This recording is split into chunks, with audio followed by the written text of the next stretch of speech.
Saben que dentro del tema que estábamos tratando, de las lluvias de ayer en la madrugada, eh, un desenlace triste que muchos conocen es una niña por los lados de los Alcarrizos de año y medio que murió aplastada por una pared.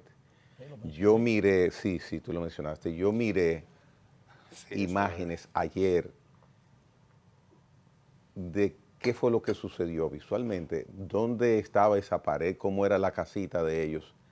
Lamentablemente, hechos así es imposible que no continúen ocurriendo, porque las personas de escasos recursos que se mudan en sitios que normalmente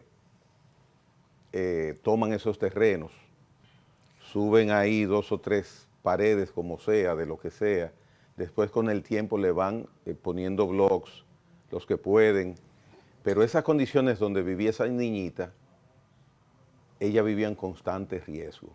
Y los que están ahí alrededor de ella, de esa casita, también están en constante riesgo. Es una pena decirlo, pero es una realidad. Y una falla de la Y autoridad. entonces la falla es que deja que esas personas ocupen los terrenos. Dejan que ocupen los terrenos porque les dicen, yo me hago de la vista gorda, pero ya tú sabes, en las elecciones y eso, tú eres mío, oh, sí, claro, yo soy suyo. Ellos votan por quien les da la gana y ponen en riesgo sus vidas. Y una ciudad, una sociedad, un pueblo que no se planifique, que no se organice, eh, siempre va a estar con vulnerabilidades como esas. Y qué pena, y nosotros somos así en gran parte del país. Aquí no hay nada planificado urbanísticamente, en sentido general. Hay otras cosas que sí, pero muy poco. Y lo que tenemos es un desorden en la planificación porque no la hay. Y qué pena que esa niñita no debió nunca morir. Pero el Estado es permisivo. Y el Estado le dice, no, pero que ellos no deben hacer eso. Sí, pero usted se lo permite, usted se hace de la vista gorda. Eh, es culpable el Estado y también por necesidad lleva mucha responsabilidad quien se muda en esas condiciones en lugares como esos.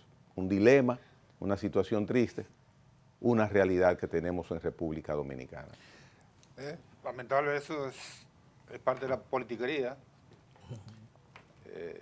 No desalojan oportunamente o no impiden que la gente se mude en cualquier lugar donde le parezca, que puede establecer un asentamiento en terrenos que no son adecuados, porque son cañadas, al borde de cañadas, o en lugares que fueron cañadas, que volverán a ser cañadas cuando llueva. Y como esos sitios casi no se ven, que están Ajá. apartados, ahí es que la gente se A mete. orilla del río, en una ladera, todo esto, cuando se producen los aguaceros, entonces vienen, son los primeros que se van, porque son lugares vulnerables. Y las autoridades permitieron durante años el establecimiento de asentamientos en esos lugares precarios, y entonces las víctimas obviamente tienen que ser esa gente que vive en esos lugares.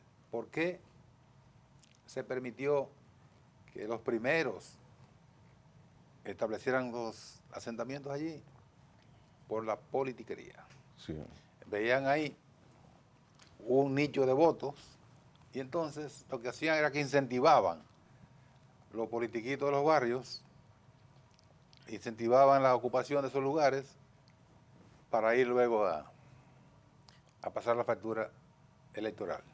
Y ahí tenemos las consecuencias de una irresponsabilidad milenaria, se puede decir centenaria, no tengo cientos de años, ¿verdad? Pero es para dramatizar un poco más el grado de irresponsabilidad en que hemos visto cómo se desarrolla esta, tú dices que es permisivo, no, irresponsabilidad pura y simple, Bueno, Sobre todo en la democracia eso se ha incentivado. tú claro. lo citas de manera muy concreta, politiquería e irresponsabilidad. Una combinación que provoca tragedia. Yo recuerdo siempre de que en el gobierno, en los últimos gobiernos del fenecido presidente Joaquín Balaguer, se desalojó la Ciénega. Se desalojó la Ciénega porque él construyó un proyecto habitacional aquí al final de la 27. No fue en los últimos, no fue en los 12 años. Fue en los 12 años. Fue al final de los 12 años. Al final de los 12. Sí. Construyó lo que se conoce ahí, no sé cómo se llama. Las caobas. Las caobas. Y fue unos edificios, como le llamaban entonces, multifamiliares, que el presidente Balaguer construyó ahí para reubicar a las personas que vivían en la Ciénega. Incluso puso una vigilancia militar en la Ciénega. Recuerdo que de la Marina de Guerra tenía la responsabilidad de que esa gente no volvieran a ese lugar. Y sin embargo, ¿Qué sucedió? Bueno, lo que sucedió fue que la gente que se trasladó a la Ciénega decía que estaba muy lejos. cómodo, Estaba muy pero lejos. estaban lejos de su centro de producción, de lograr lo que es el sustento diario. Y entonces comenzaron a vender a precio de vaca muerta los apartamentos que habían recibido y a retornar a la Ciénega. ¿Quién se lo permitió? Bueno, el gobierno de turno en ese momento. Le permitió repoblar nuevamente un sector que cuando llovía se convertía en un dolor de cabeza, porque se inundaba totalmente y había las consecuencias que nosotros estamos comentando aquí. Aquí la ley prohíbe que usted no puede, a orilla de río, cañada y arroyo, levantar ningún tipo de vivienda, pero eso se hace. Mírate, eso que tú has dicho me provocó risa. viviendas y negocios. Mira, Sí. mira el nivel de respeto que hay aquí a las normas. Manuel dice algo que es sagrado para una sociedad que vive en orden y yo me río.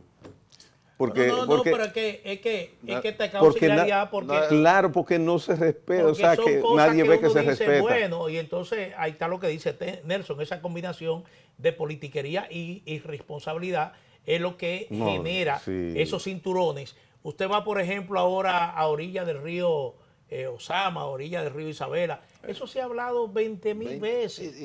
Y ha habido 20.000 proyectos veces. de reubicación. Exactamente, y entonces, ¿qué es lo que tenemos? Y entonces ahora hay un inconveniente mayor.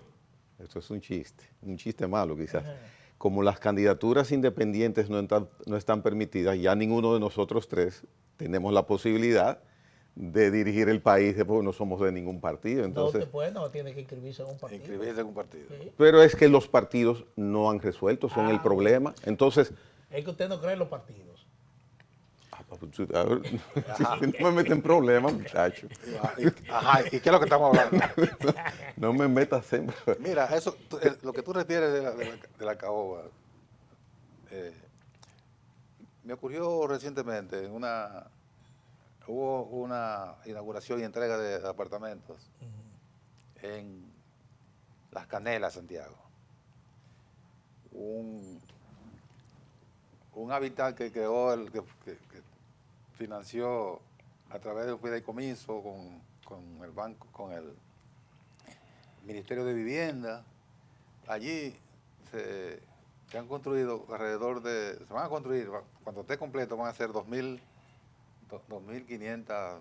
2.200 y pico de viviendas, para reubicar a las personas que resultaron afectadas del arroyo Gurabo. Eso, hubo mucha, así como una lluvia de esta. El arroyo Gurabo creció y se desbordó y afectó muchísimas Que se llevó a todo el mundo. muchísimas familias. En lo que está el desarrollo de la actividad, el chofer mío sale y se va por el sector y habla con una señora. Doña, ¿usted cómo se siente aquí? Una de las recién reubicadas. Sí. ¿Cómo usted se siente aquí? No. El apartamento es muy bonito. Sí, aquí el apartamento es muy bonito, pero yo estoy buscando, yo lo voy a vender. Ay. Y el amigo le dice, pero ¿cómo que te lo vas a vender, doña? Sí, lo voy a vender porque yo estoy muy lejos de donde está mi familia, que allá Ay, Dios en mío. Gurabo. Él le dice, no, señora, pero no lo haga. No, yo lo voy a vender. Además, Usted doña, sabe que la ley establece que eso es intransferible. Eso es intransferible. un bien familiar, pero se vende. Doña, pero eso fue, el Estado se lo regaló a usted. Sí, pero eso no fue con el dinero del presidente. Oye, Tenemos en comunicación lo vamos a ver, lo vamos a escuchar al presidente del Frente de Agropecuarios del Partido Revolucionario Moderno, Eulalio Ramírez, en atención a la situación que vive ese sector tan importante, determinante para nuestra economía y para nuestra supervivencia, alimentos Para del nuestra campo. para nuestra mesa. Entonces es propicio y oportuno que una persona que está ligada directamente al partido de gobierno, con un frente que dirige amplísimo, pues opine sobre la situación que vive el agro, y por eso tenemos en línea a Eulalio Ramírez. ¿Qué Viceministro información? de Agricultura ya no es. ¿Qué información, no sé, qué información tenemos al respecto? Lo hemos entrevistado. Sí, claro, claro. Ah, bueno, sí. Eulalio, buenos días, ¿cómo está usted? Bueno, buenos días, un cordial saludo a todos ustedes allá en cabina y agradecido por permitirme expresar la preocupación que reina en todo el sector agropecuario nacional por los impactos de estos conflictos bélicos en el Medio Oriente que están afectando todos los sistemas agroalimentarios de todo el mundo. Y aquí el sector ha saludado las medidas adoptadas por el presidente Abinader de subsidiar con 1.000 millones de pesos los fertilizantes, los combustibles que impactan e intervienen directamente en el costo de producción.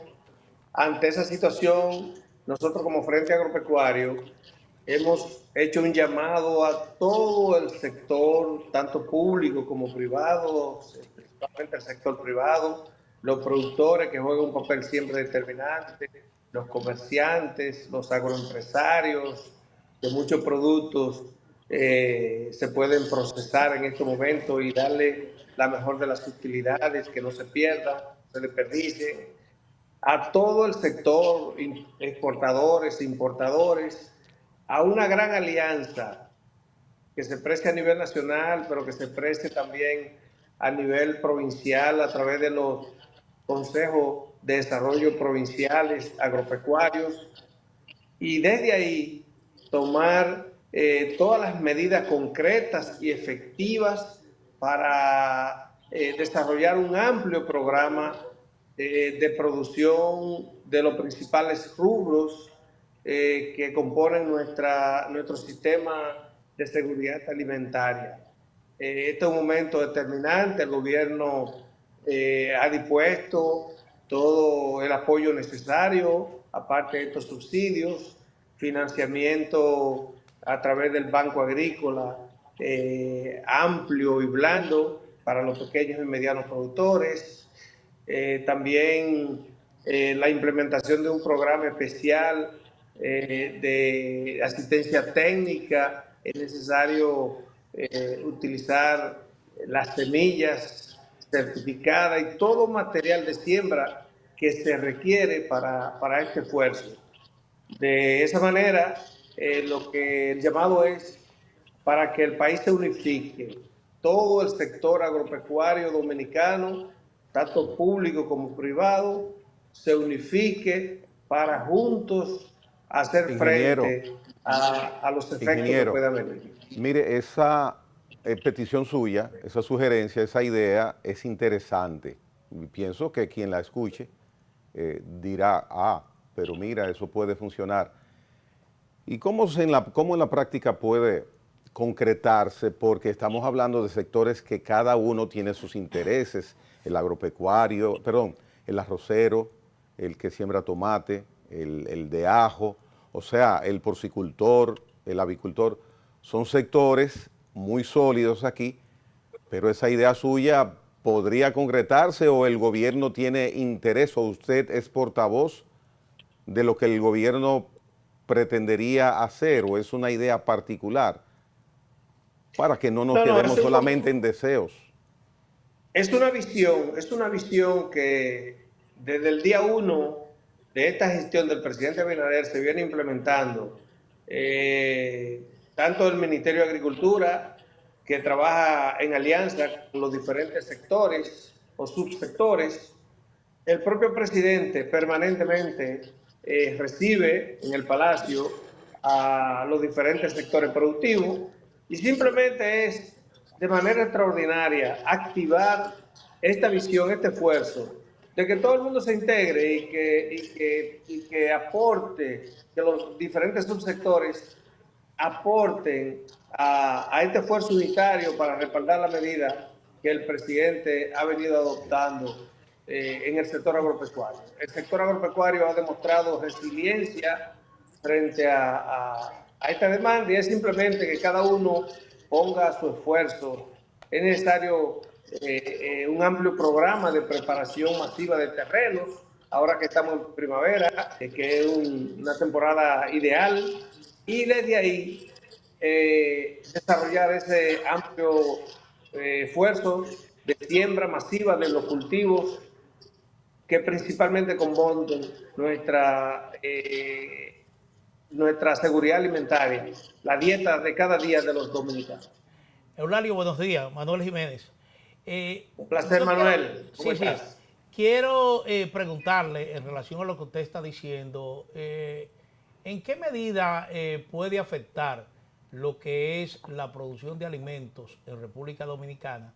Porque usted está hablando de siembra masiva. ¿En qué medida se afecta la siembra masiva, la producción de alimentos, el conflicto en Medio Oriente?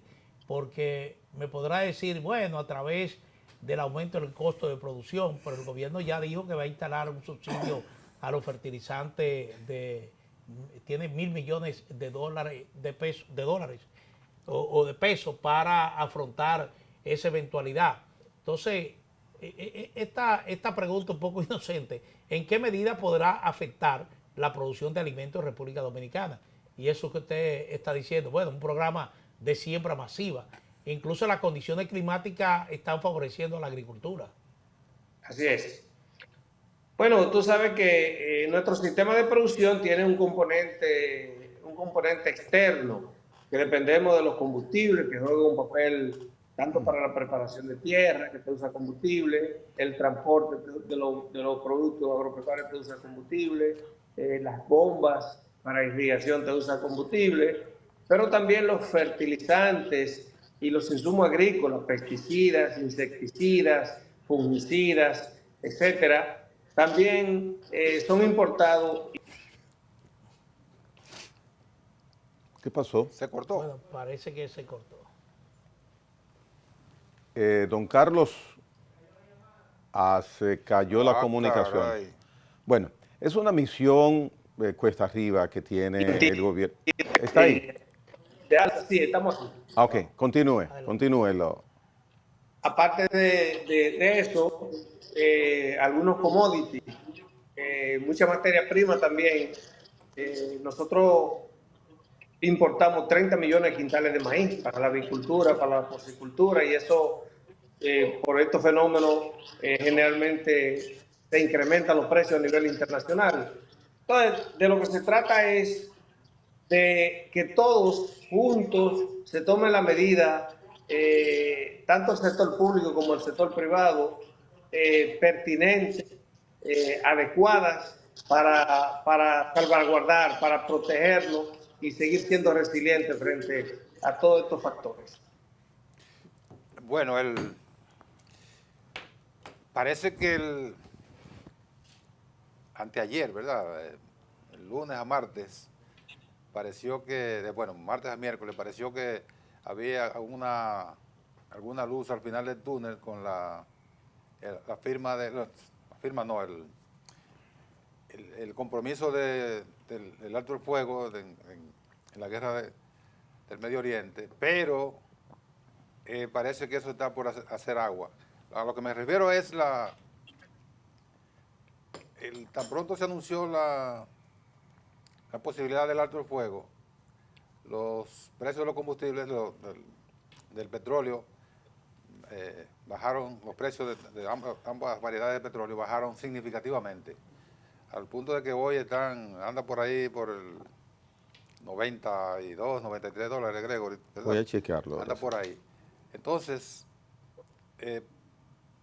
aún así, usted prevé que el gobierno mantendría, el presidente mantendría la palabra del subsidio para los fertilizantes, que es lo que más preocupa al sector agropecuario, porque es lo que más impacta directamente. También impactan los combustibles, porque se usan el gasoil para los tractores, el transporte pesado, etcétera, etcétera.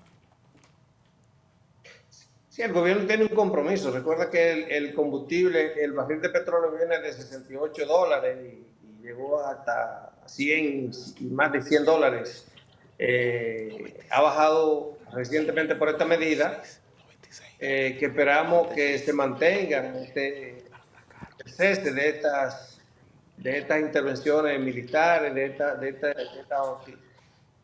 pero vemos la posición de Israel, que está poniendo en riesgo ese acuerdo, ese preacuerdo que se ha establecido. Nosotros lo que apelamos es a la sensatez. Eso no conviene absolutamente a nadie, a ningún país. Estas hostilidades bélicas, estos conflictos bélicos, pero de una u otra manera es nuestro deber como país prepararnos, y de ahí la medida que el presidente ha adoptado y ha llamado a todos los sectores políticos, sociales, económicos, a incorporarnos, a tomar la medida todos juntos como país para salvaguardarnos frente a cualquier situación que en el presente o en el futuro pueda pasar. De manera que esos niveles de subsidio a los fertilizantes ya es una decisión y se mantendrán, tal y como lo ha establecido el presidente de la República. Bien, mire, ingeniero Manuel Jiménez, ya para finalizar, y le damos gracias por su tiempo, tiene una pregunta adicional. Sí.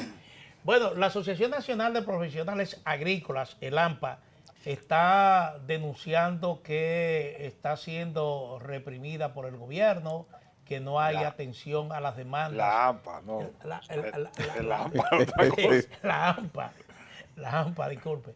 Que no ha habido atención a las demandas que han estado formulando. Y entonces quisiera saber si usted, en su condición de presidente del Frente Agropecuario, del Partido Revolucionario Moderno, está al tanto de esa situación que denuncia la AMPA. Sí, mira, nosotros el Partido Revolucionario Moderno, desde su esencia, desde el PRD, hemos sido respetuosos de los servicios profesionales, de médicos, enfermeras, profesores, agrónomos, etcétera, maestros. Siempre hemos sido respetuosos de esos servicios y de los servicios profesionales. Este gobierno, el presidente Abinader, ha sido el presidente que más profesionales agropecuarios ha pensionado. Está pendiente un decreto de pensión de una cantidad de profesionales que hay ya un preacuerdo para ello. Está pendiente también el establecimiento de una alza y escala salarial por las posiciones que desempeñan. Sí. Y eso en cualquier momento se definirá y se ejecutará. Bueno, precisamente eso es lo que espera la AMPA, que se concrete para que cese esta especie de no comunicación efectiva entre las dos partes, porque verdaderamente ha habido compromiso de este gobierno para cumplir con esas peticiones, esos requerimientos merecidos, porque es un sector importantísimo. Así que esperemos que se concrete eso y se normalice esa relación. Gracias, ingeniero Eulalio Peralta. Eulalio Ramírez. Perdón, Eulalio Ramírez. Lo puse armamentístico. Un saludo a don Eulalio Peralta. A propósito, usted que es productor, las lluvias, ¿qué reporte tiene en el interior donde usted tiene incidencia? Bueno, siempre la lluvia, hay un refrán que pagan sus daños. Hasta ahora ha llovido en todo el territorio nacional y han sido beneficiosas para todos los cultivos, para todo el sistema de producción agropecuaria, excepto en casos aislados de desbordamiento de ríos y pequeñas inundaciones, pero en sentido general han sido favorables para nuestro sistema productivo dominicano. Bien, Bueno. pues gracias por su tiempo, como le había manifestado, y esperamos que esas peticiones de unidad del sector agropecuario para trabajar mancomunadas se concreten, ingeniero. Ese es nuestro deseo también. Así es, muchas gracias y un abrazo a todos ustedes. Muy bien. Muy bien. Eulalio Ramírez ha estado con nosotros, presidente del Frente Agropecuario del Partido Revolucionario Moderno. ¿Qué tienen ustedes de lluvias, Manuel, en el reporte que tú diste hoy? Ahí de lluvias. No varía. No, en el sector, varía. En el sector agropecuario no hay reporte de daños. No. Sí, Pues, los torrenciales aguaceros fueron aquí en la capital. sí, Y ni siquiera en toda la capital, o en algunos sectores. sí. No En hay, Santo Domingo Este no llovió prácticamente no hay nada. reporte. Habrá que ver porque siempre que se producen estas lluvias, posteriormente vienen las inundaciones, desbordamientos de ríos y arroyos. Y regularmente cuando se producen algunas inundaciones en áreas agrícolas, pero hasta ahora no se conoce ningún tipo de información. Así es. Pero sí, lo que está y en el latente... y en el frente de guerra, ¿cómo sí, está? el frente de guerra.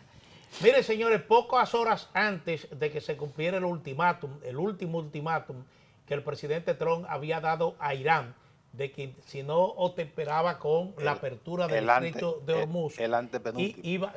iba a hacer desaparecer de la civilización a Irán, es decir, un ataque como nunca antes. Bueno, pues pocas horas antes de cumplirse ese ultimátum, el cuarto que había dado el presidente Trump, resulta que se anunció un acuerdo bilateral de cese al fuego entre Irán y Estados Unidos, apoyado por Israel.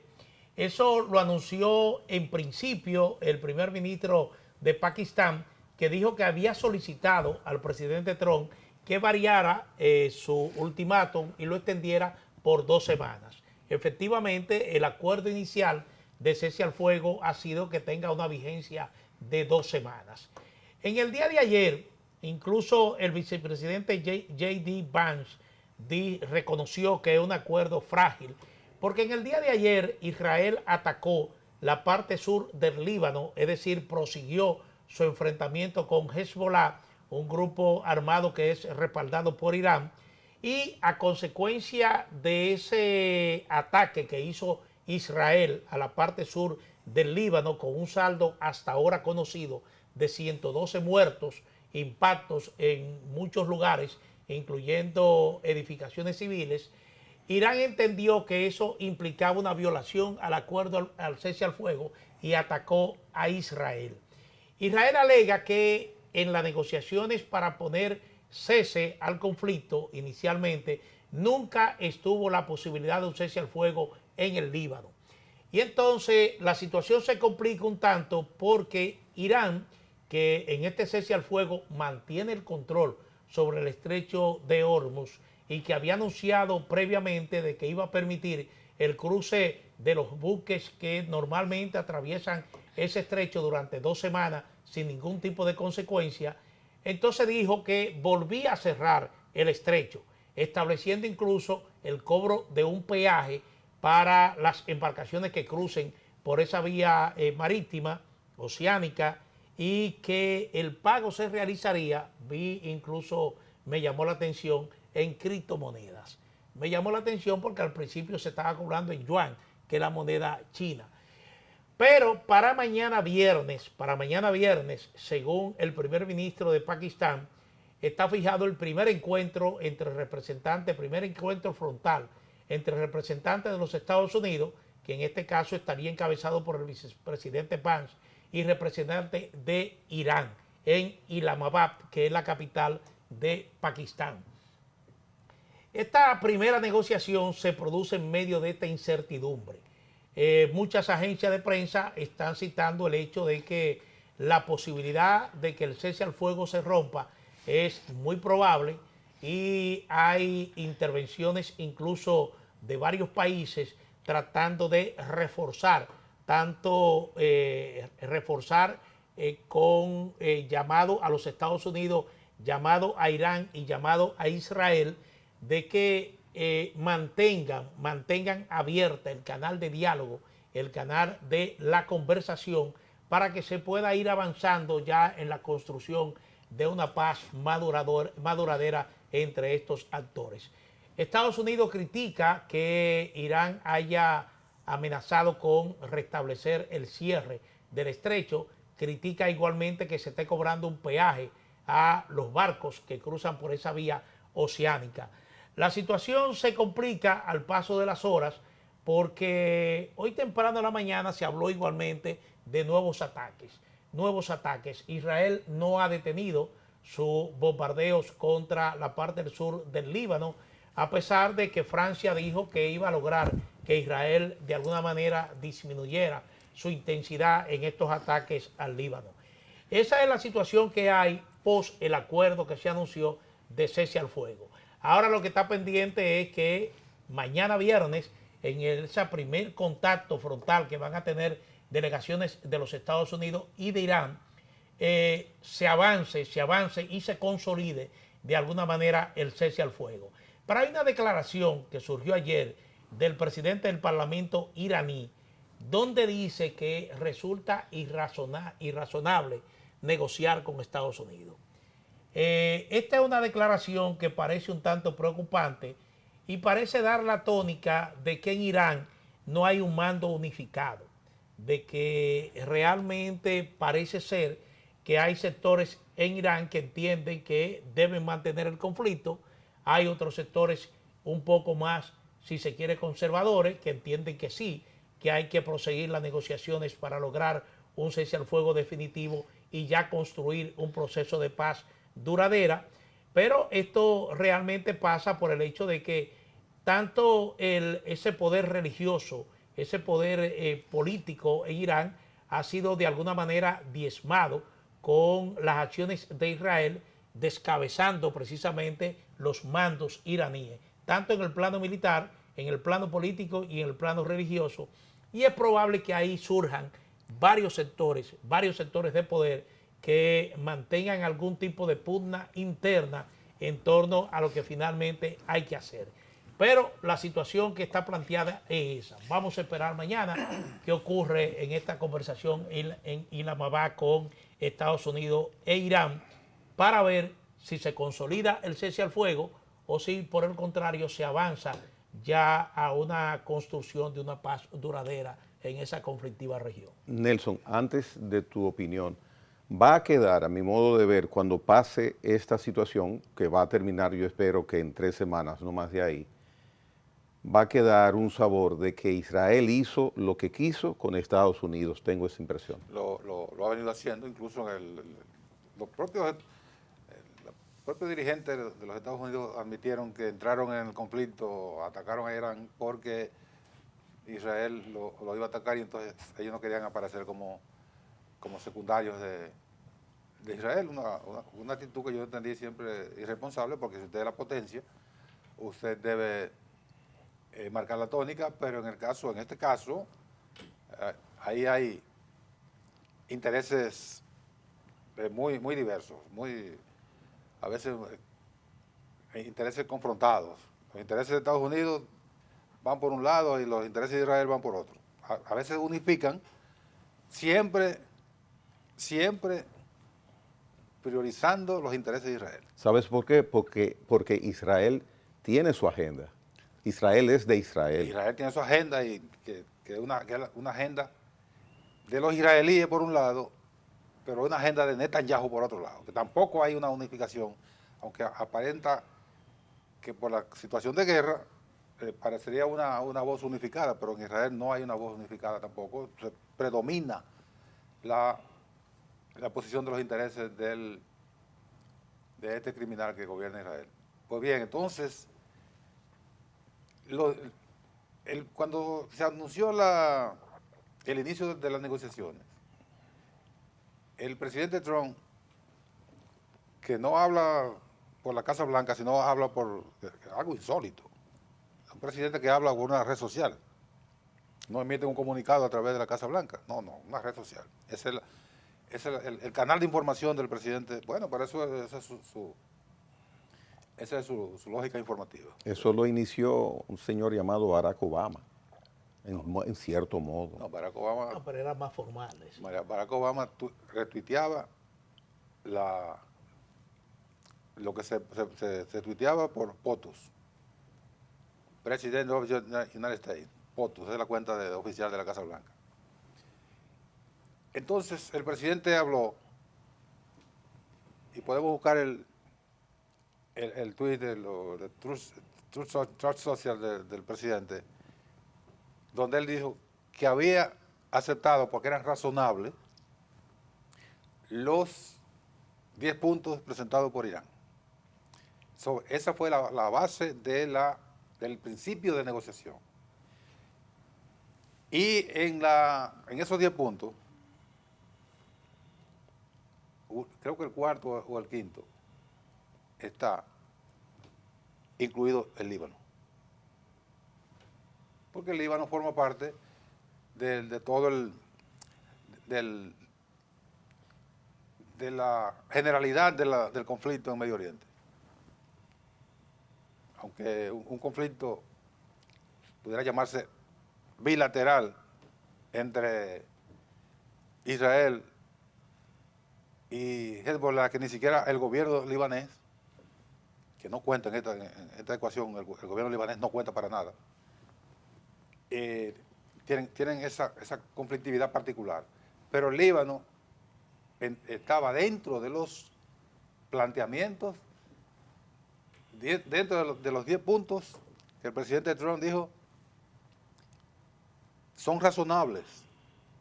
Hemos entendido que son razonables y por eso le damos las gracias al primer ministro de Pakistán, al jefe de la Fuerza Armada de Pakistán, etc. Y sobre esa base se está negociando.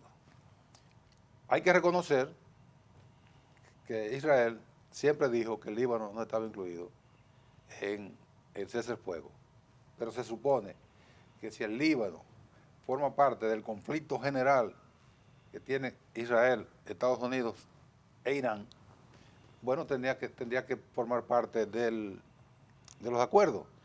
Pues no ha formado parte de los acuerdos. Ayer fue tú lo referías, Manuel, ayer fue uno de los días más cruentos Sí, que sí, sufrió. pero una precisión solamente. Cuando se anunció el acuerdo, se habló de un acuerdo bilateral entre Estados Unidos e Irán. Israel lo que hizo fue apoyar el acuerdo. No fue parte concreta de la negociación. Pero es parte del conflicto. Y recuerda que El así centro como del Israel conflicto. presentó un programa, e Irán presentó un programa de 10 puntos, Estados Unidos había presentado uno de 15. Pero eso la presentación que hace Irán y la presentación que hace Estados Unidos se van a discutir concretamente mañana. Está bien, pero Es decir, esas son herramientas para la para negociación. la negociación. Pero Hubo un acuerdo, el cierre de cese al fuego. fue sobre la base de los 10 puntos. Y entonces Estados Unidos, Israel determinó que como él no participó directamente de las negociaciones, la intermediación fue entre Irán y Estados Unidos, a la intervención que hizo Pakistán, entendió que ellos no podían suscribirse a ese acuerdo y entonces, en función de eso, atacaron al Líbano. Siguieron, Que es una situación permanente que tienen Israel y el Líbano, Sí, Israel y Hezbollah. siguieron demoliendo el Líbano. Decía que ayer fue uno de esos días más cruentos.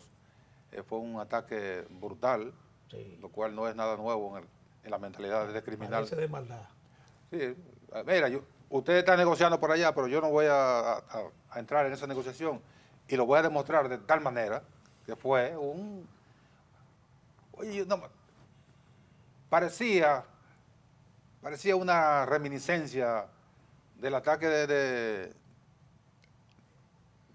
la Luftwaffe, la Fuerza Aérea del Tercer Reich, a Londres. Parecería que estábamos... Así de inclemente. Sí, una cosa sencillamente horrorosa lo que ocurrió en el día de ayer contra el Líbano, donde murieron más de 100 personas. La mayoría de ellos, ahí quizá puede que haya muerto algún combatiente de Hezbollah, pero la mayoría fueron civiles, atacando edificios demoliendo edificios con gente que no es combatiente, no es beligerante. Entonces, este acuerdo, mira, yo preveo que las posiciones son tan rígidas que al cabo de las 2 semanas volveremos al punto inicial. Por ejemplo, en los 15 puntos del presidente Trump hay cuestiones que son casi formales, podríamos llamar son tonterías, pero hay 4 o 5 puntos sobre los cuales no va a haber negociación. En el punto de los iraníes, también hay cosas que son sensibles, son sencillas, se pueden negociar, pero hay específicamente 4 puntos con los cuales Estados Unidos no va a negociar. El lunes hablábamos precisamente de eso, de la desconfianza y las imposibilidades de las propuestas de cada una de las partes. Por ejemplo, Estados Unidos plantea en los 15 puntos desmantelamiento de el cese del enriquecimiento de uranio de Irán. Irán plantea en su punto mantenimiento del enriquecimiento de uranio. Entonces ahí hay una divergencia difícil de salvar. Estados Unidos plantea desmantelamiento del programa de misiles de Irán. Y no es verdad que Irán va a desmantelar su establecimiento militar, sobre todo el desarrollo de misiles y drones, cuando es lo único que le ha garantizado que todavía perviva Irán. Entonces, no. En la realidad sería que Irán dormiría entonces con la puerta abierta. No, sin puerta. ¿Sin puerta? Sin puerta. Peor todavía. Peor. Entonces, sobre el estrecho de Hormuz, bueno, hay negociaciones fáciles que se pueden establecer. El estrecho de Hormuz está garantizado por la convención, un protocolo del derecho marítimo que garantiza que los estados que tienen soberanía relativa sobre aguas que pudieran ser territoriales, pero que se convierten en aguas internacionales porque por ahí hay una libre navegación. El término es derecho de paso. El derecho si de paso. No me equivoco, derecho de paso. Los estados que tienen esa potestad, porque el estrecho, el canal de la Mancha, el canal de la Mona, forma parte de las aguas territoriales de la República Dominicana y de Puerto Rico, en Estados Unidos en este caso. Pero ambos países están obligados a garantizar el paso seguro, libre y seguro de todos los demás países y todas las embarcaciones que vengan de otros países. Entonces Irán no puede establecer un cobro de peaje porque eso no fue un canal que él construyó, es un canal natural. Lo está haciendo ahora por la situación de guerra, pero se supone que... Y ahora se agregó también Omán a cobrar un peaje. Que también cobraría. Entonces, estaríamos en presencia de una violación del derecho a la libre navegación, pero eso de seguro lo van a negociar y ellos van a establecer ese protocolo que va a aprobar el Parlamento iraní, pero seguro que el cobro no va a formar parte de ese protocolo, porque estaría violando el derecho marítimo y estaría dando un pretexto para que haya un conflicto permanente. Irán estableció, cuando se habló del inicio de negociación, el libre paso de los buques por el estrecho. Sin embargo, dijo, miren, pueden pasar por estos lugares, y estableció una ruta segura, porque los demás están minados. Y ellos mismos están diciendo, no garantizamos la seguridad de los buques que crucen por este perímetro, sin embargo, cruzan por aquí que no hay mina. Dio una información militarmente valiosa para los contrarios de Irán. Digo, pero ustedes no han minado esta parte por aquí. Vamos a atacarlo por ahí. Sin embargo, esa es una información relevante para el inicio del entendimiento, porque si se produce un acuerdo definitivo, Irán va a desminar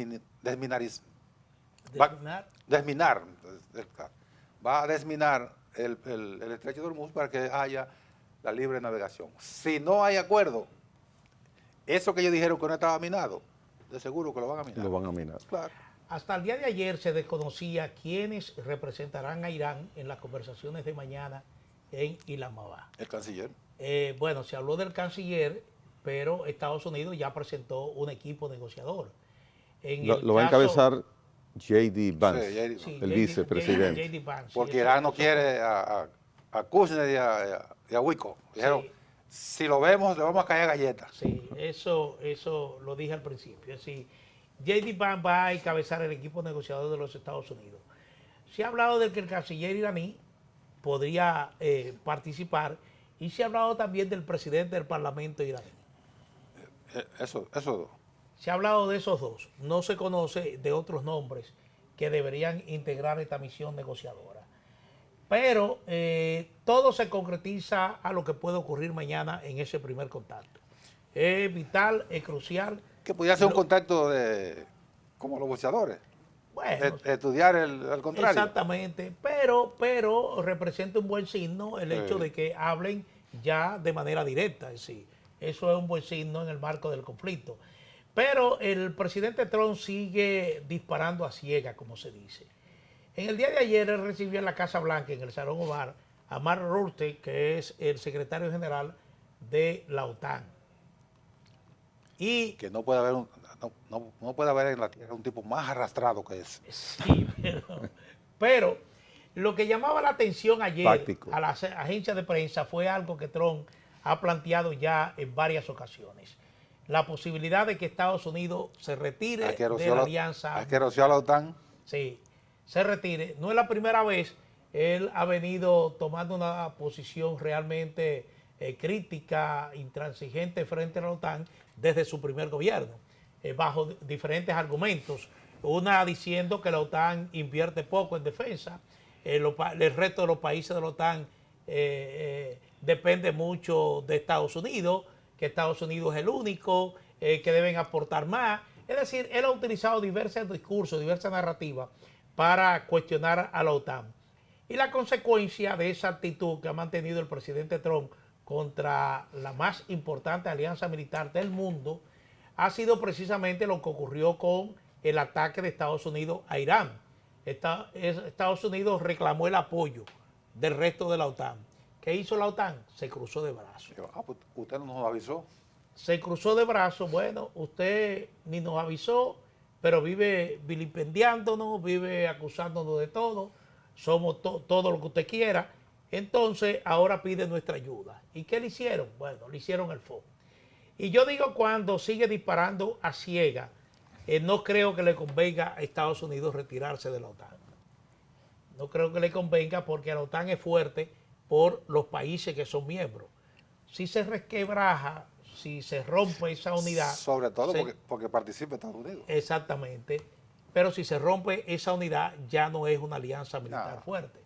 Entonces, yo creo que el desarrollo del conflicto en Irán ha puesto realmente en cuestionamiento precisamente esa capacidad militar de los Estados Unidos. Ayer decía Peter Hegseth, que es el secretario de guerra, de que Estados Unidos apenas utilizó el 10% de su capacidad militar con Irán. Que le queda poco tiempo en el cargo. Sí. El 10% de su capacidad. Perdón, ¿tú oíste lo que dijo el señor? ¿Y por qué? Sí. Bueno, es posible que sí. Lo van a votar. ¿Pero por qué? No lo va a votar. El 10% de su capacidad. Sí, que utilizó solamente el 10% de su capacidad militar.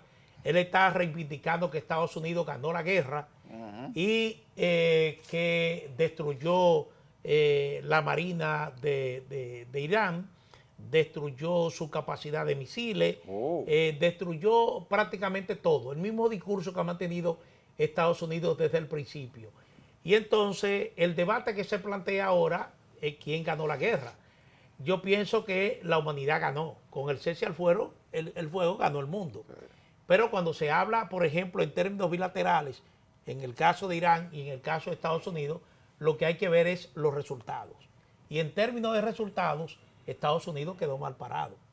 Porque, para concluir, en principio el ataque era para destruir la capacidad de enriquecimiento de uranio de Irán, causar que el derrocamiento del gobierno, es decir, que un gobierno que surgiese afín a Estados Unidos. exactamente tomar el poder en Irán. Y lo segundo era restablecer plenamente el paso por el estrecho de Hormuz. Esos tres objetivos concretos de lo que se habló al principio como narrativa de guerra por parte de Estados Unidos no lo cumplió ninguno. Y no lo cumplió. La mayor evidencia de que no lo cumplió es que mañana hay una negociación entre delegaciones de Estados Unidos y de Irán, porque la guerra continuaba. Si no logró esos objetivos claros y precisos, significa que por lo menos Estados Unidos no ganó la guerra. En el mejor de los casos, empató, que sería una pérdida de todas maneras. Mucha gente va a estar de acuerdo con ese. Tomando en cuenta la Bien. capacidad militar, tanto de Estados Unidos como de Israel, lo que aquí se reconoce y se alaba es la capacidad de resistencia que ha tenido Irán. Pausa. No solo de resistencia, Pausa. sino de respuesta también.